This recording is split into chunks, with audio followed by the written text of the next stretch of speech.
We are going to build the ultimate Loch style fly fishing boat.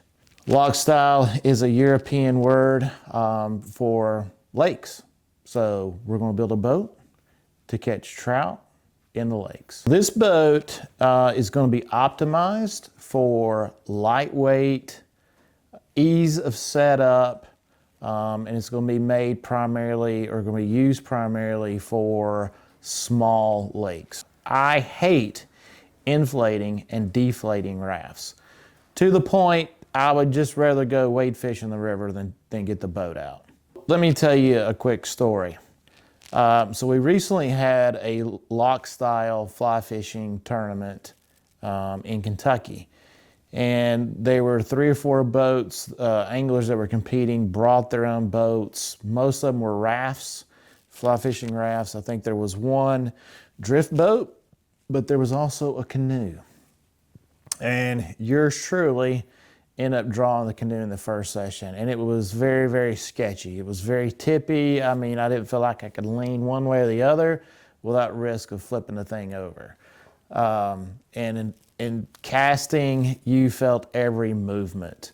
And I'm a 250-pound guy. So I remember sitting in the front of that canoe, and the top of that canoe was about that far above the surface of the water. And in fact, I leaned forward to net a fish, and water started pouring over the top, and we almost went over. It was at that point I said, all right, I have got to find something that I can take. So anyway, let me back up. I could have taken my boat, because I have a large fly fishing raft, and I have a one-man pontoon. Both of them you have to inflate and deflate, and they're a pain getting in and out of the water. They're very heavy. It's just, to me, it was more trouble than it's worth. Had I known I was going to end up fishing in a canoe, I probably would have taken the thing up there. But anyway, that led me to want to build this fly fishing craft that you don't have to inflate or deflate. Please subscribe to our channel, like this video, and share it with others. Hit the bell notification so you can see when we post content going forward on this project. You'll be notified, and you can kind of keep up with what we're doing. And also, please leave a comment. It's more heads are better than one. So if you have a good idea of how we could do things better, I mean, we're trying to build the ultimate fly fishing boat here. So let us know. Please leave a comment. So with all that being said, let's get started. We're going to start with the base, which is a Pond Prowler 10 made by Bass Pro Shop. And I think it's made by other companies, the same platform, but we're going with the Bass Pro Pond Prowler 10. Now, new, they're about $800, so they're fairly inexpensive, or relatively inexpensive. The good news is these have been around for a while. They are fairly inexpensive, and you can probably find a used one pretty cheap. In fact, I bought mine for $500, and it kept in storage, never been put in the water. And I saw several others for sale at a good price point. Let's talk about this build. What we're going to do this actually in 3 phases. So the first phase is, I just want to test it out in its bare bones. I want to get weights of different things and see how it performs on the water. So be tuning in and look for that video coming up very, very soon. But what we're going to do is we already have a Minn Kota Endura 34-pound thrust trolling motor I plan to put on it.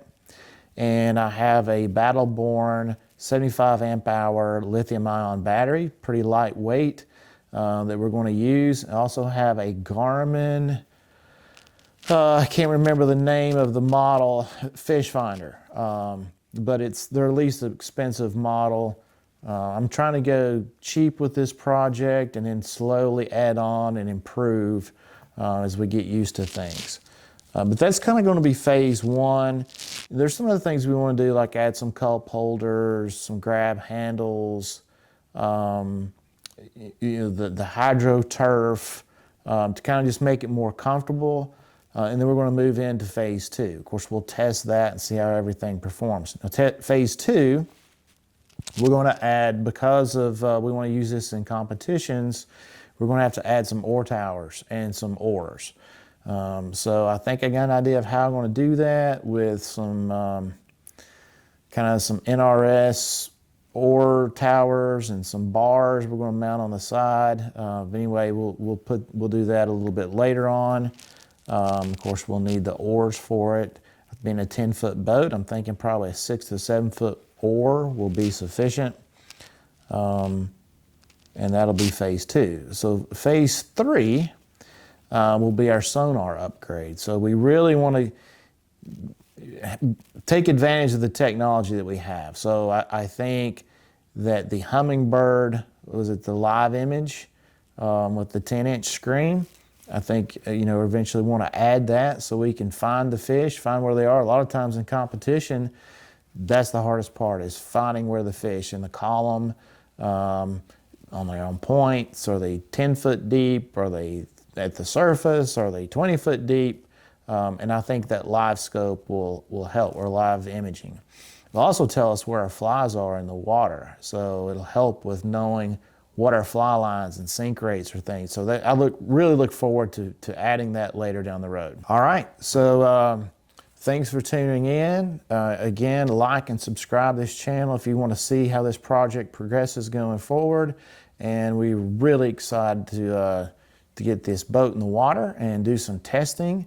Again, we're going to post down in the description a list of everything we plan to do, the prices, and the weights.